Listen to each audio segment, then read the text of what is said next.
Hai, Assalamualaikum dan salam sejahtera. Saya Hanif daripada Soya Cicau. Xiaomi, mereka telah lancarkan siri Xiaomi 13 mereka untuk pasaran global dan juga pasaran Malaysia. Generasi demi generasi, harga telefon flagship ni kan, dia makin naik. Adakah Xiaomi masih lagi berada dalam kategori flagship mampu milik ataupun flagship mampu tengok? Jom ikuti saya review Xiaomi 13 Pro.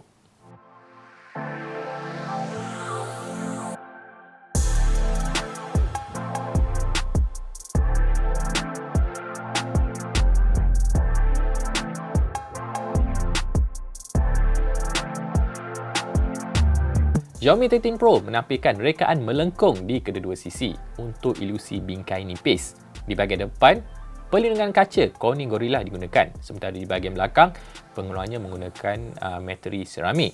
Juga di bahagian belakang, kelihatan pulau kamera berbentuk segi empat sama. Ia menempatkan segala macam komponen pengimejan Xiaomi 13 Pro ini. Bahagian belakang agak minimalistik, walaupun syarat dengan tulisan-tulisan. Namun warna tulisannya hampir sebati dengan warna badannya, jadi ia nampak kemas. Yang jelas kelihatan cuma cap Leica yang diagung-agungkan oleh jenama ini. Ia sangat kontras dengan Vivo X90 Pro yang saya review tempoh hari. Padanya, selagi boleh mereka letakkan tulisan. Butang-butang fizikal yang anda perolehi pada telefon ini adalah seperti butang kuasa, lepas tu butang kawalan audio, pengimbas siap jari adalah daripada jenis di sebalik paparan. Slot kad SIM terletak di bahagian bawah dengan dua slot. Slot kedua bukanlah jenis hybrid dan akhir sekali anda dapat satu port USB-C untuk mengecas dan juga perpindahan data. Paling menarik adalah ini adalah telefon Xiaomi pertama yang kali saya di luar China. Di China, telefon pertama Xiaomi yang kali saya adalah Xiaomi 12S Ultra. Di bahagian depan, telefon ini menggayakan panel paparan sebesar 6.73 inci daripada jenis LTPO OLED. Resolusi yang dimiliki panel ini adalah Quad HD Plus dengan kadar segar semula setinggi 120Hz. Bergantung kepada kandungan yang dipaparkannya. Sekiranya gambar statik, ia boleh turun sehingga 1Hz dan hasilnya bateri dapat dijimatkan. Untuk memaksimumkan penyimatan bateri, ada juga fungsi mengubah resolusi secara automatik secara pintar antara Quad HD Plus kepada Full HD Plus, bergantung kepada kandungan yang ingin dipaparkan. Kecerahan panel telefon ini adalah yang tertinggi dalam mana-mana flagship Xiaomi setakat ini. Dikatakan yang kecerahan dalam keadaan biasa boleh mencapai paras 1200 nits. Manakala apabila diperlukan, ia boleh pergi sehingga 1900 nits. Sebagai perbandingan, panel kedua tercerah yang ada pada telefon Xiaomi adalah pada 12S Ultra, yang ada kecerahan maksimum 1500 nits. Makanya, menggunakan Xiaomi 13 Pro ini di persekitaran luar bukanlah satu masalah. Tengok skrin boleh nampak je dengan jelas. Dan panel ini menyokong pelbagai piawaian, antaranya adalah Pro HDR, Dolby Vision, HDR10+, dan True Color Display. Untuk melindungi skrin yang cantik ini, Xiaomi melapiskannya dengan kaca Corning Gorilla Glass Victus. Di bahagian audio, telefon ini dilengkapi dengan sistem audio stereo tak simetri. Satu menghala ke sisi dan satu lagi menghala ke anda. Audio yang keluar adalah baik. Treble dan bassnya agak okey. Apabila dimainkan audio, saya boleh rasakan gegaran bass di bahagian speaker berhampiran dengan port USB-C. Semacam ada ruang yang besar disediakan oleh pengeluarnya untuk bass merambat merentasi telefon. Merentasi generasi, sudah pasti SoC yang memperkasakan telefon ini turut mengekori sama. Xiaomi 13 Pro memperagakan chip Qualcomm Snapdragon 8 Gen 2 yang terkini.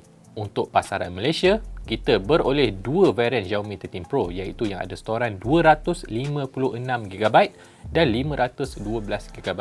Kapasiti RAM bagi kedua-dua varian adalah sama iaitu 12GB. Sejurus keluar kotak, telefon ini menjalankan sistem operasi MIUI 14 berasaskan Android 13. Skin MIUI memang dari dulu mengambil inspirasi daripada sistem operasi iPhone, tapi dengan sentuhan Android lah. Tahap customasi yang dimilikinya jauh lebih baik daripada iPhone. Bilangan bloatware yang dipasang oleh Xiaomi agak banyak dan beberapa app yang disediakan bertindih fungsinya dengan app native Google, seperti app galeri gambar misalnya. Menggunakan MIUI memang satu pengalaman yang okey. Setakat beberapa minggu saya gunakannya, semuanya berjalan lancar seperti yang diiklankan. Saya sukakan fungsi multi pilih pada MIUI sewaktu mengemaskini bahagian perumah.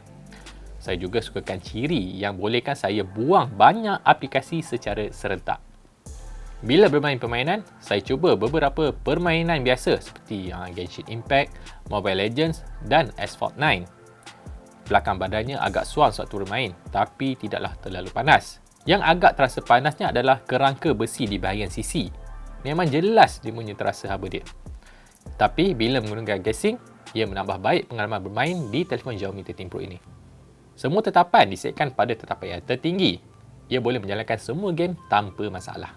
Berikut adalah hasil penanda arah sintetik yang telah saya jalankan ke atas telefon ini.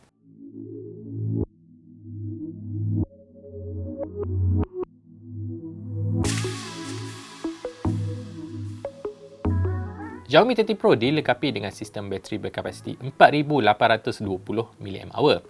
Di dalam kotak, pengecas 120 watt diberikan kepadanya untuk mengisi penuh bateri ini dalam tempoh kira-kira 19 minit. Di bahagian pulau kamera ini, anda akan nampak 3 buah kamera. Kamera utamanya menggunakan sensor 50 megapiksel Sony IMX898 bersaiz 1 inci. Kemudian ia juga ada sensor 50 megapiksel f2.0 untuk kamera telefoto dan satu lagi kamera 50 megapiksel untuk kamera ultra lebar. Selfie diambil menggunakan kamera 32 megapiksel. Satu perkara yang menarik tentang kamera utama Xiaomi 13 Pro adalah sensor yang sama turut digunakan oleh Vivo X90 Pro. Kalau dua telefon berbeza gunakan sensor yang sama, adakah kualitinya juga akan sama? Jom tengok. Saya dapati yang walaupun sensor mereka gunakan adalah yang sama, masih terdapat perbezaan ketara hasil gambar antara kedua-dua telefon ini. Contohnya gambar waktu malam ini. Dengan jelas sekali Vivo X90 Pro berjaya merakamkan highlight pada lampu stadium dengan jersey pemain. Begitu juga dengan sampel kedua ini. Jelas sekali butiran pada permukaan laluan pejalan kaki lagi tinggi berbanding pada hasil Xiaomi 13 Pro. Perkara ini konsisten dalam gambar ketiga ini. Anda boleh lihat butiran di highlight Vivo X90 masih berjaya mengatasi hasil Xiaomi 13 Pro. Tapi perkara sebaliknya dicerap untuk gambar siang. Xiaomi sepertinya lebih berupaya merakamkan highlight dengan lebih baik berbanding Vivo X90 Pro. Contohnya pada gambar ini, lihat pada tertingkap di bahagian bawah. Dan sampel terakhir ini juga menunjukkan Xiaomi lebih mantap di hari siang. Di samping itu, berikut adalah beberapa sampel gambar yang telah saya ambil menggunakan kamera-kamera lain pada Xiaomi 13 Pro ini.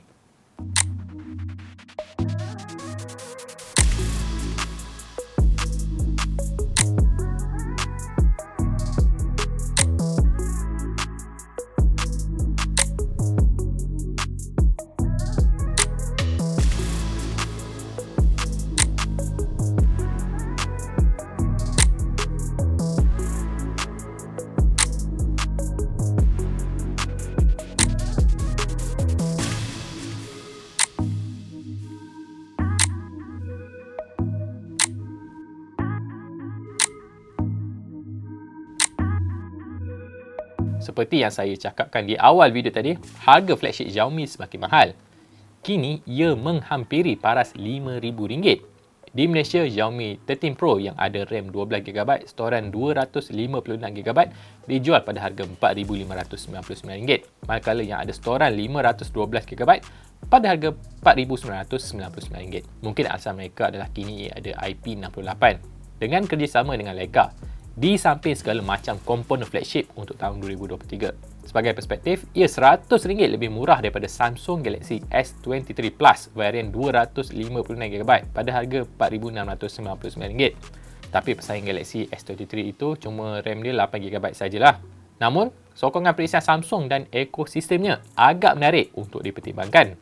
Kalau bajet dah sampai RM5,000, itu dah harga iPhone 14 Pro. Harganya RM5,259. Anda dapat sokongan perisian yang pasti padu. Tak mustahil sehingga 5 kali generasi iOS boleh disokongnya. Kalau anda sedang cari telefon Snapdragon 8 Gen 2 pada harga paling rendah, OnePlus 11 ada varian RAM 8GB dan storan 128GB pada harga RM3,299. iQOO juga ditawarkan pada harga RM3,499 dengan kombinasi RAM 16GB dan storan 256GB. Untuk seri Xiaomi 13 ini, sebenarnya saya lebih sukakan rekaan yang bukan Pro tu. Harganya pun agak munasabah pada RM3,499. Jadi pada saya boleh simpulkan yang Xiaomi 13 Pro ni sudah menghampiri kawasan yang tidak berbaloi. Sikit je lagi. Tak tahulah apa jadi pada Xiaomi 14 nanti. Dan sekian sajalah laporan saya tentang telefon Xiaomi 13 Pro ini. Apa pendapat anda tentang telefon ini? Adakah ia masih lagi mampu milik ataupun sudah masuk dalam kategori mampu tengok? Turunkan pendapat anda dalam ruangan komen nanti. Macam biasa, kalau anda sukakan video ini, Jangan lupa untuk like dan subscribe pada Suhail BM. Selain di YouTube, kami juga ada di Facebook, Instagram, Twitter dan juga di TikTok. Baiklah, saya jumpa anda lagi dalam video review saya yang seterusnya. Assalamualaikum.